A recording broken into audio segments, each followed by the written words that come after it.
Keep in mind that in order to factor, one way to factor is by prime factorization. You can break an equation or expression into their individual terms and then prime numbers and multiples. But sometimes it can become tiring to find all the multiples. So instead, you might want to review your multiplications and find the greatest common factor in many cases. So let's try to factor by finding the greatest common factor. Do remember, make sure that your expression is completely factored. So let's start with the first expression. 28a squared plus 21a. Let's try to factor this via the greatest common factor. So what does 28a squared and 21a have in common? So the idea comes into mind. If you meet somebody new, you try to ask them, what do they have in common with you, right? But not quite out loud. Instead, you say, have you watched this movie? Have you read this book? And that's kind of how you figure out what movies they've watched and what books they've read that are in common to what you've watched and read as well. In this case, let's see, both 21 and 28 have a common multiple, agreed? So let's start out with parentheses. And since we're adding, both of them are positives, I'll just put a positive sign in the middle for now. If there was a negative in the middle, I'd put a negative sign in the middle. If they were both negatives, then I could factor out a negative on both. But in this case, they're all positive, so everything is going to be positive. So what does 28 and 21 have in common? What multiple goes into 28 and 21? Let's see. 7, right? 7 goes into 28. 7 times 4 gives us 28. And 7 times 3 gives us 21. So it goes into 21 as well. And both of them have an a at least, right? One has 2 of them because it's a squared, and the other one has just 1. So in that case, both have 1a in common. So I'll bring the a that they have in common then. What remains? Let's see. Since that's what they have in common, and the parentheses remains what they don't have in common. So 7 times, we said 4, gives us 28, and we factor out one of the a's from a squared, so therefore that leaves us with just an a. So 1, 4, a is left then. 7 times what gives us 21? 7 times 3, agreed. And notice, we factor out 1a. So that 21a only had one of the a's, right? So we factor out the a from it. It's none left for that one. So there's our factored equation or expression in this case. 7a times in parentheses 4a plus 3. And finally, we can say we found the greater common factor, which is 7a. This is our greatest common factor. And let's circle our solution. There we go. That's our answer for that one. So this is the factored form on the right side. And on the left side, we start with the expanded, something to be aware. Okay, for quadratic equations, we typically call it foiling when we are expanding it, or factored when you have a factor, like in this case. So foil is the other word that you could sometimes use depending on what your equation looks like. Be aware of that, but it's equivalent to expanding. So let's go to the next one. Let's realize that it's an expanded form, 27c to the third u minus 45c squared u. Okay, let's not forget the third. There we go. And let's try to factor this. Once again, we're going to try to find the greatest common factor, but first we need parentheses. Since there's only 2 terms, typically we only need a set of parentheses. In this case, there's a negative in the middle. Uh-oh. That should have been a negative, right? We'll come back and fix it up. So do notice, I should have had a negative instead of a positive. Be aware of that. Watch out for that. I should have had a negative in the middle. But otherwise, let's continue and we'll come back and fix it. We have 9. 9 is a common multiple between 27 and 45, agreed. And we also have c squared. Both of those terms have at least a c squared. Okay. We can also notice that both of the terms have at least a u involved with them, agreed? 27c to the third u and negative 45c squared u to the third. Both have a 9c squared and a u in common. So 9 times what gives us 27? 9 times 3 gives us 27? Yeah. If we factor out a c squared from c to the third, how many c's are left? Just 1, right? Because there's 3 originally. We factor out 2 of them, so there's 1 left. We factor out 1u from 27c to the third u. It only had 1, so we don't have any left. Going for the next one, 9 times what gives us negative 45? And that should have been 5, right? Negative 5. I'll come back and fix it in a minute. So do keep in mind, that should have been a negative 5. And we factor out c squared. Well, that one has c squared. So there are no c's left for negative 45c squared u to the third. But there are 3 u's originally, and we factor out only 1 of them. So that leaves us with u squared. So we have the expanded and the factored form. There is our answer, and do remember to fix that minor mistake. That should have been the negative instead of a positive sign between the 3c minus 5u squared. I'll come back and fix it in a minute. So we have 4x squared minus 44x plus 72. Hey, this looks like a quadratic equation, right? Technically it is. But sometimes it's great to try to factor by the greatest common factor because it may make your life easier. Notice the first number is a 4, it's not a 1. That makes it a really complex factoring problem if we leave it at the beginning as a 4 instead of a 1. So let's look at this expanded format and let's factor. We're going to try factoring to one single parentheses, right? Or set of parentheses. And if we notice, they all have in common a multiple of 2. Yeah, they all have in common at least a multiple of 2. We have 2 times 2 gives us 4, and that'll be 4x squared, agreed. And 2 times negative 22 would give us 44x. Okay, negative 22x. And 2 times 36 will give us 72. Hey, look at that. Be aware, sometimes you may not get the full factor form from the beginning, right? So in this case, we can actually factor even further. Get one more greater common factor. They're all even numbers inside the parentheses still. So I can actually factor out another 2. So be aware of that. Sometimes you can do it in multiple steps. Recommendation, practice your multiplications and make your life easier. So there's the 2 that we factored previously, and now since they're all multiples of 2, we can factor out another 2. There we go. And 2 times, well, I factored out the 2 from the 2x squared, so that just leaves us with x squared. 2 times what gives us negative 22x? That'd be negative 11x, agreed, because we didn't factor out any x's. And 2 times what gives us 36?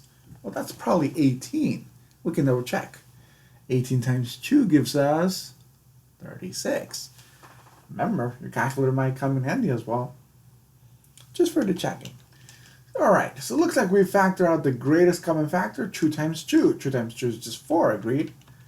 So, and let's realize that in this case it looks like it's in the form of ax squared plus bx plus c with an a value in the parentheses of 1. So this makes it an easier form of factoring using quadratic equation format, right? When we have a 1. So we'll try finishing factoring. But for now, let's look at the greatest common factor as 4, because it's 2 times 2 gives us 4. And let's factor out into 2 sets of parentheses, since it has a form of ax squared plus bx plus c, right? Be aware, this is not covered in this particular video, but you're always welcome to watch other videos that I have that actually cover factoring quadratic equations, which are in this format. But I'll go through them fairly quickly as well, if it helps.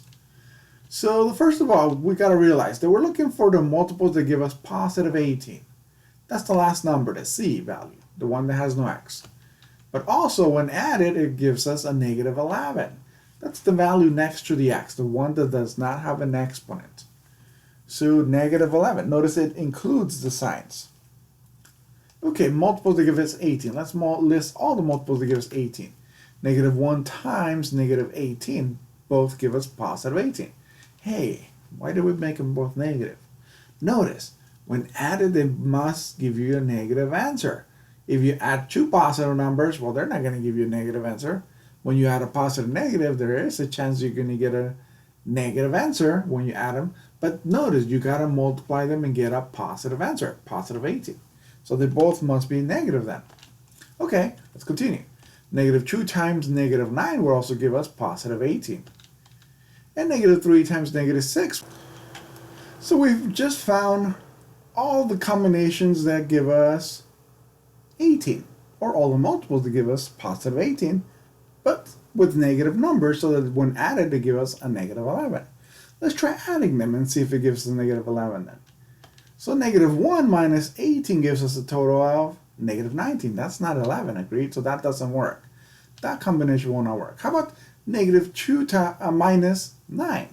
That gives us negative 11. That combination works. So it looks like we found the right combination of the numbers. Negative 2 and negative 9 will work for our factor in this case. And let's plug them in. Notice the order doesn't matter because we got the right signs on both of them. It's negative 2 and negative 9 that go into the factor form.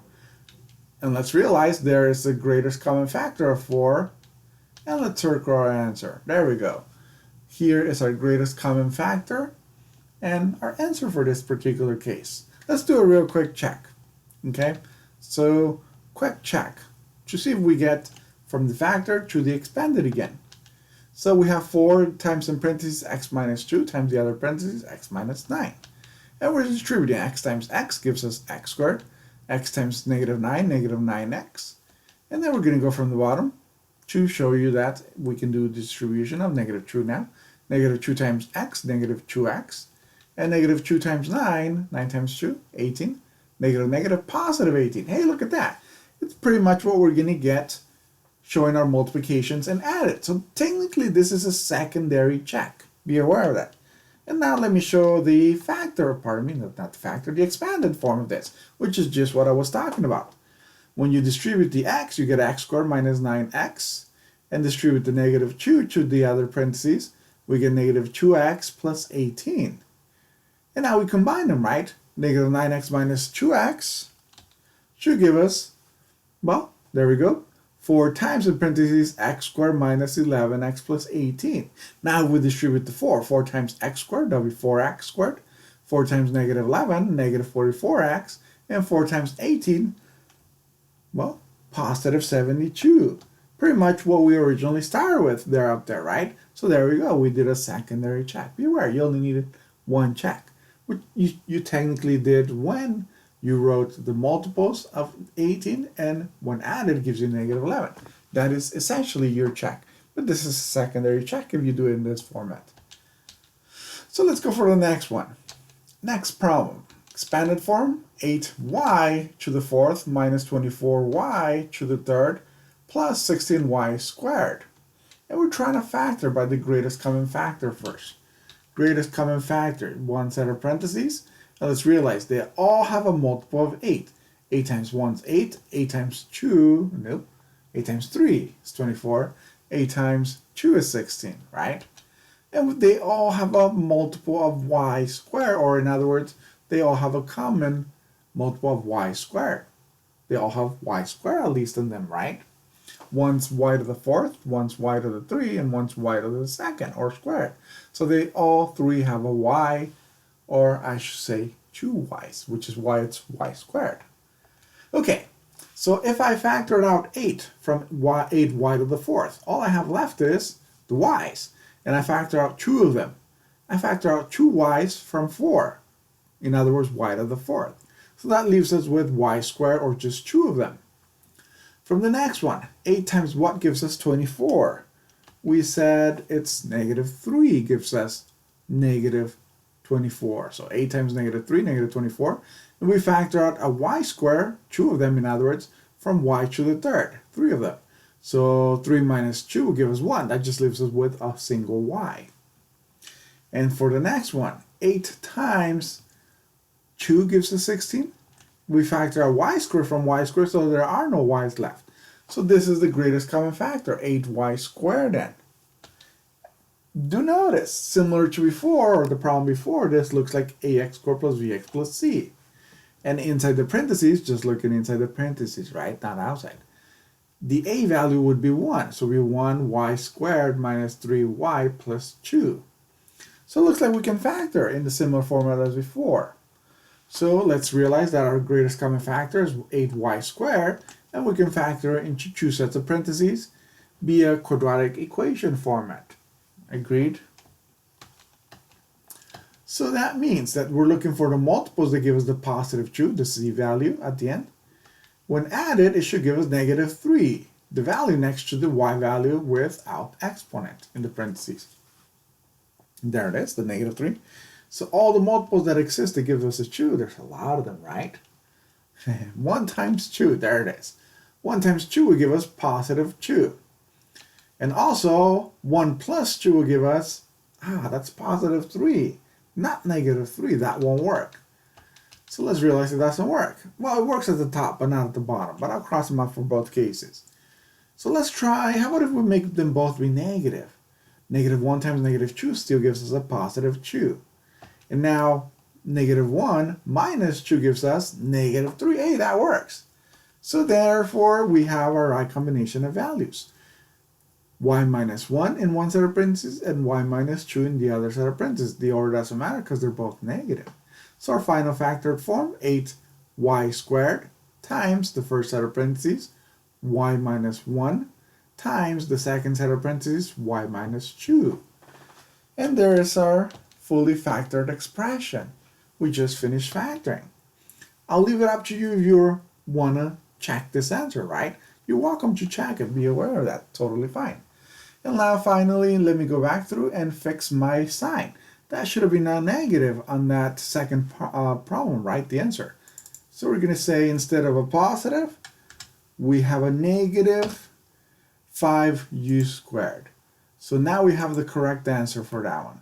So it's 9c squared u times in parentheses 3c minus 5u squared. Close our parentheses. And you're welcome to check any of those by distributing them again. In other words, similar to what we did for the other problem to check. I'll leave it up to you though.